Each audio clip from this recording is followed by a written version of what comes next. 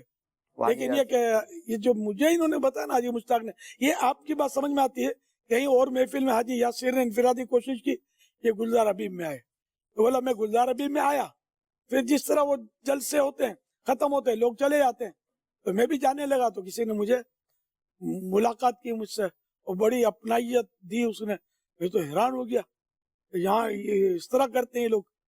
اور بھی کچھ ملے ہوں گے صاحب تو مجھے تو بڑا اچھا لگا, ورنہ میں شاید دوبارہ تو نہ آتا.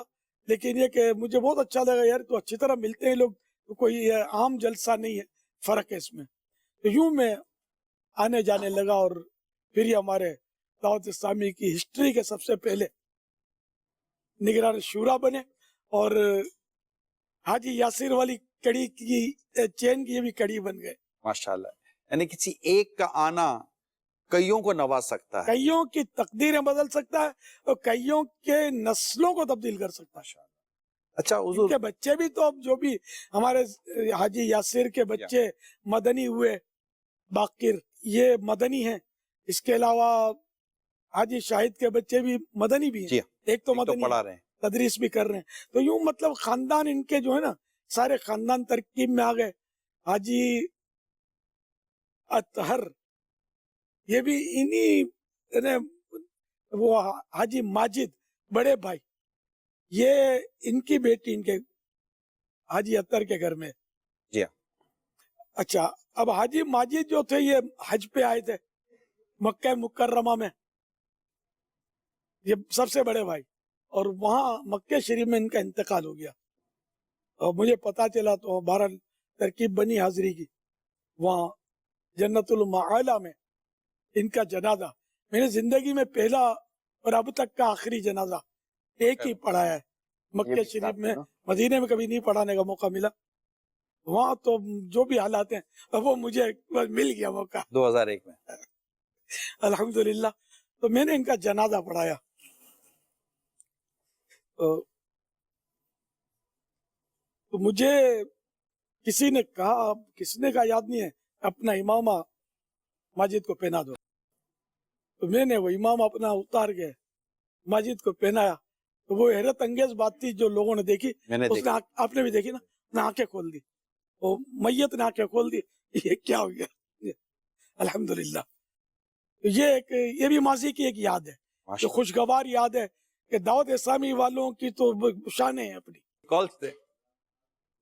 محمد اکرم اتاری میرپور خاص سے عرض کر رہا ہوں. قبلہ امیر اہل سنت کی بارگاہ میں عرض ہے کہ بہت سال پہلے غالباً 1986-87 کا واقعہ ہے کہ نماز استسقاء پڑھنے کی مجھے آپ کے ساتھ جو ہے وہ سعادت حاصل ہوئی تھی. تو وہ لمحہ مجھے بڑا یاد آتا ہے کہ اور انسان 2-4 اسلامی بھائی تھے, ان کے بچے تھے اور ہم ہائی وے پر آئے تھے وین کے اندر بیٹھ کر. کیری گاڑی تھی وائٹ کلر کی, اس میں بیٹھ کر ہائی وے پر آئے تھے اور پھر ننگے پاؤں صحرا میں جا کر وہاں پر نماز استسقاء 2 رکعت ادا کی تھی. 1 سال کا وقت بارشیں نہیں ہو رہی تھی, تو الحمدللہ وہ نماز استسقاء ادا کی. تو اس کے 2 دن کے بعد غالباً بہت شدید جو ہے وہ کراچی کے اندر بارشوں کا سلسلہ ہو گیا تھا. تو میں بڑا خوش نصیب ہوں, یہ بہت پرانی بات ہے کہ میں نے آپ کے ساتھ جو ہے وہ نماز استسقاء ادا کی تھی. اللہ پاک آپ کو بہت برکتیں عطا فرمائے. میرے لیے, میرے بیٹے کے لیے, ان کی اماں کے لیے بہت ساری دعاؤں کے طلبگار,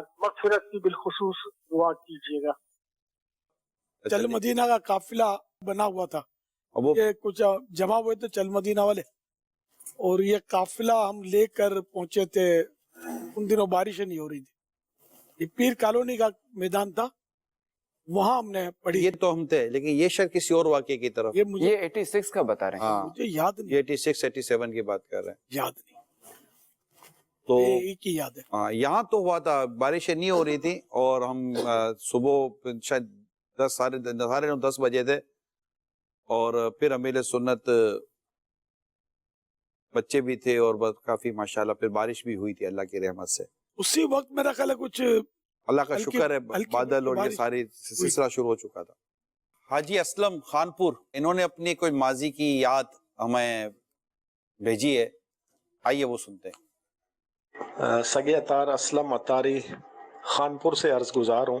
ماضی کی یادوں میں ایک مجھے یاد آ رہا تھا کہ سن 90 کے آس پاس شیخ طریقت امیر علیہ سنت دامت برکاتہم عالیہ کے ایک روزہ اجتماعات ہوئے کرتے تھے مختلف شہروں میں مختلف مقامات پر، تو ماشاءاللہ بڑے بڑے اجتماعات ہوتے تھے۔ جو خاص بات تھی جو میں عرض کرنا چاہ رہا ہوں وہ یہ تھی کہ امیر سنت جب تشریف لاتے جس شہر میں اجتماع ہوتا تو جہاں آپ کی رہائش ہوتی، یعنی آپ کے آرام کا جہاں پر بندوبست کیا جاتا، تو امیر سنت دامت برکاتہم عالیہ کو اکثر دیکھا گیا، چونکہ اس وقت فیضان مدینہ تو اتنے بڑے نہیں ہوا کرتے تھے، نہ کوئی ایسے انتظامات تھے، تو ظاہر ہے کسی کے گھر پر ہی انتظام کیا جاتا تھا۔ تو اس گھر میں داخل ہونے سے پہلے جو میں نے نوٹ کیا وہ یہ تھا کہ سب سے پہلے آپ بیت الخلا دیکھتے تھے، WC کا رخ کس طرف ہے، اور جو نل وغیرہ لگے ہوئے ہیں وہ لیک وغیرہ نہ ہو، ٹپک نہ رہے ہوں، تو اس چیز کا خاص طور پہ ایک یہ، اور دوسرا یہ تھا کہ آپ اپنے ساتھ ایک پلاسٹک کا، نرم پلاسٹک جو ہوتی ہے نا کاغذ والی، اس کا ایک رول رکھا کرتے تھے۔ تو چونکہ اس زمانے میں واش بیسن وغیرہ کا تو اتنا وہ رواج نہیں تھا، وہ جس کو کھرا وغیرہ کہا جاتا ہے، تو اس میں وہ نل لگے ہوتے ٹوٹیاں، تو اس سے وضو کیا جاتا تھا، اور چونکہ وہ تھوڑا اوپر ہوتے تھے تو پانی ٹپکتا تھا، چھینٹے پڑتے تھے۔ تو امیر سنت دامت برکاتہم عالیہ کے ساتھ جو اسلام بھائی ہوتے تو وہ پائپ جو تھا، وہ نرم پائپ جو ہے، اس کو وہ اس کی پیمائش کرتے نیچے فرش تک، اور اس کو کینچی سے کاٹ کر وہ نل پہ چڑھا دیتے تھے، اس کے ذریعے پانی گرتا تھا۔ تو اس قدر احتیاطیں اور اس قدر، یہ میں عرض کرنا چاہوں گا کہ کیسا ذہن بنا۔ آج ہم بھی یعنی بہت سارے لوگ سفر کرتے ہیں، سفر کی یقیناً تیاریاں بھی کرتے ہیں، تو کپڑے تو دیگر لوازمات تو اس قسم، مگر خاص طور پہ اس طرف ذہن نہیں جاتا کہ نمازوں کے اوقات، نمازوں کے معاملات، وضو کے معاملات اور دیگر اس قسم کے جو چیزیں ہیں اس کی احتیاط ہے۔ تو آپ کو خاص طور پر دیکھا گیا، شروع ہی سے، اوائل ہی سے دیکھا گیا کہ آپ اس قدر احتیاطیں فرماتے کہ استنجا خانے کا رخ، اور پھر جس کمرے میں آرام کرنا ہے اس کو سونا ہے تو اس کا رخ قبلے کی طرف، اور پھر وضو اگر کرنا ہوتا تو پھر وہ اس قدر کے چھینٹے نہ اڑیں، اور بالکل پائپ۔ تو یہ ایسا ذہن مطلب آپ کا کب سے بنا، اور ہمیں اس بارے میں آج کل جو ہم سفر کرتے ہیں تو ہمارا ذہن کیا ہونا چاہیے، تو اس بارے میں کچھ ارشاد فرمائیں، ہماری تربیت فرمائیں تاکہ ہمارا ذہن بھی اس طرف بنے۔ قبلے کی طرف منہ یا پیٹھ کر کے استنجا کرنا، پیشاب کرنا مثلا، تو یہ حرام ہے۔ تو اس لیے میں دیکھتا تھا کہ رخ عام طور پہ لوگوں کو پتا ہوتا نہیں، اب بھی نہیں پتا ہوتا، اب بھی استنجا خانے کے رخ WC ہے یا کموڈ ہے، اس کا رخ جو ہے وہ جو بھی اس کی لوکیشن مکان کی ہے اسی حساب سے وہ رکھتے ہیں، قبلے کا خیال نہیں رکھتے۔ تو قبلے کی طرف نہ منہ ہونا چاہیے نہ پیٹھ ہونی چاہیے، بلکہ 45 درجے سے بھی باہر ہونا چاہیے قبلے کے منہ یا پیٹھ۔ تو اس طرح استقبال قبلہ مانے قبلے کی طرف منہ کرنا، استدبار قبلہ نے قبلے کی طرف پیٹھ کرنا، یہ دونوں حرام ہے۔ اور یہاں میں تھوڑے سے عرض کر دوں، یہ اچھے خاصے لوگوں میں جو اس کو سمجھتے ہیں ان کو یہ غلط فہمی بھی ہے کہ صرف چہرہ حرام ہے، پیٹھ حرام نہیں ہے۔ پیٹھ کرنا بھی حرام ہے، یہ احناف کے نزدیک یہ مسئلہ ہے، جی، حنفیوں کے نزدیک۔ تو یہ اس لیے میں چیک کرتا تھا کہ ورنہ چلو چھوٹا پیشاب کرنا ہو تو آدمی وہ ترچھا بھی بیٹھ کر گزارا کر لے، ورنہ بعد میں وہ پریشانی۔ تو پھر یہ کہ مکان جو دیکھنے اس ٹائم میرے لیے تیاری کرتے ہیں ان کے لیے بھی باقاعدہ میرے مدنی پھول ہوتے تھے جی، کہ یہ سب چیزیں دیکھنی ہے کہ بعد میں پریشانی نہ ہو۔ اب وضو کے لیے واقعی نل اونچے اونچے، تو وہ پلاسٹک کا رول آتا ہے پولیتھین کا جس میں اگربتیاں پیک کرتے ہیں، تو یہ شاید اسی کا یہ فرما رہے تھے کہ وہ میں کپڑا بھی باندھا جاتا ہے، کپڑے میں یوں پریشانی ہوتی تھی کہ وہ کپڑا پانی پی لیتا تھا، اب پانی ہو گیا اور میرے کو یوں ہوتا کہ اتنا پانی پی لے گا یہ ضائع ہو جائے گا، پہلے تھوڑا پیے گا پھر بچا ہوا میرے کو پیش کرے گا،